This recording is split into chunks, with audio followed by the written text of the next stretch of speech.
ঈদ মোবারক সবাইকে। ঈদ তো শেষ হয়ে গেছে অনেকদিন হলো, কিন্তু আমি এখনো ভিডিও দিতে পারিনি। তাই ঈদের দিন সকালের একটা সুন্দর ভিডিও আপনাদের সাথে আজকে শেয়ার করব।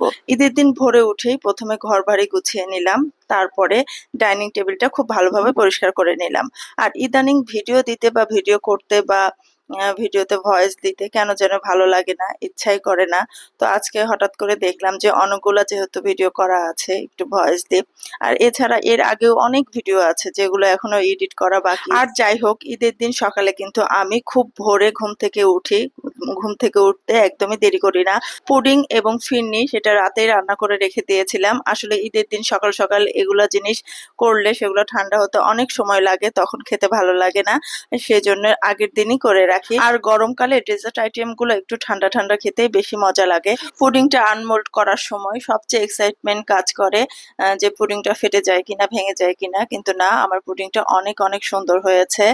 আর একা হাতে যেহেতু কাজ করতে হবে, তাই পুরো বাড়ির কাজ দ্রুত শুরু করাই ভালো, কারণ ঈদের দিন গৃহিণীদের বেশিরভাগ সময়ই রান্নাঘরে কাটে। সেই জন্য সকাল সকাল কাজ শুরু করে দেওয়াই ভালো। আমি ওইদিকে পুডিংটা ঢেলে এদিকে আসলাম, একটু সেমাই রান্না করব। আর সেমাইটা আমি ঈদের দিন সকালেই রান্না করি, যেহেতু ফ্রিজের খাবার খুব একটা আমার শ্বশুর আব্বু খেতে পছন্দ করেন না।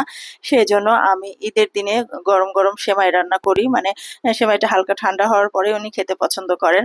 একদিকে সেমাইয়ের দুধটা একটু ঠান্ডা করার চেষ্টা করছিলাম, অন্যদিকে আমার হাজবেন্ড ওই দেখেন বসে আছে রকিং চেয়ারে। উনি নামাজের জন্য খুব তাড়া দিচ্ছিলেন, সেই জন্য ওনাকে এবং আমার ছেলেকে রেডি করছিলাম নামাজের জন্য। আর ঈদের নামাজ আমাদের এই এলাকায় একদম ভোর সকাল 6:30টায় দিয়েছে, সেই জন্য ভোর ভোরে উঠে ওনারা চলে গেলেন। আমার ছেলে তো ঘুম থেকে উঠতে চাচ্ছিল না। এইদিকে ওরা নিচে নেমে দেখছে যে জায়নামাজ নিয়ে যায়নি, তো জায়নামাজ আর ঈদগায় দেওয়ার জন্য কিছু টাকা আমার ছেলেকে দিলাম। ওদেরকে বিদায় করে আমি ফিরনিটা ফ্রিজ থেকে বের করে রাখলাম, কারণ নামাজ পড়ে এসে যেহেতু আমার শ্বশুর আব্বু সবাই মিলে খাবে, সেই জন্য ফিরনিটা আগে থেকে বের করে নিলাম। এরপরে এসে দেখলাম দুধটা একদম যে যে অবস্থায় থাকলে সেমাইটা দেওয়া যাবে সেরকম হয়েছে। তো আমি সেমাইটা ভালোভাবে দিয়ে নিচ্ছিলাম।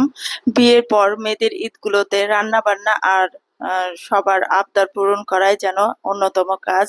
আমিও তাই করছিলাম। সকালে তো অনেক কিছু রান্না করলাম, করার পরে আবার নাস্তা বানাতে হবে। এদিকে ঈদের আগের দিন রাতে, মানে চাঁদ রাতে, কলকাতা থেকে অনেকগুলো শপিং করা হয়েছিল, সেগুলো কিন্তু মেঝেতে পড়েছিল। তো যেহেতু ওরা নামাজে চলে গেছে, এখন বাড়িঘর ফাঁকা আছে আর দুই মেয়ে ঘুমাচ্ছে, সেজন্য ভাবলাম যে এগুলো এখনই সাজিয়ে ফেলি। তো সাজিয়ে ফেললাম সবকিছু, তারপরে রিলস এর জন্য কিছু ভিডিও করে নিলাম। এখানে পুডিং, লাচ্চা সেমাই আর ফিরনি করেছিলাম।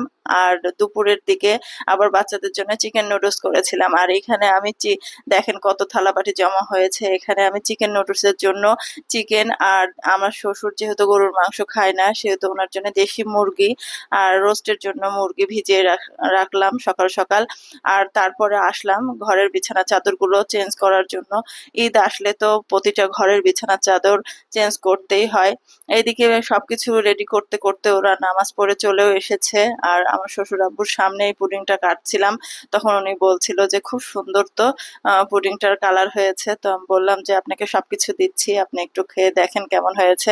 এর আগে আপনারা হয়তো রিলসে সেটা দেখেছেন। ঈদের দিন সকালে কিন্তু একটু ভুনা খিচুড়ি করতে চেয়েছিলাম, কিন্তু প্রচন্ড গরমের জন্য হাজবেন্ড বললো না, ভুনা খিচুড়ি না, তুমি সাদা ভাত আর সিম্পল খাবার করো। তো আমি কাঁকরোল দিয়ে আলু দিয়ে ভাজি করলাম আর ডিমের ঝোল করলাম, তারপর ওরা সবাই খেয়ে নিল। এরপর ওদেরকে খাওয়া দাওয়া শেষ করিয়ে আবার দুপুরের জন্য সবকিছু রেডি করছিলাম, পোলাও মাংস।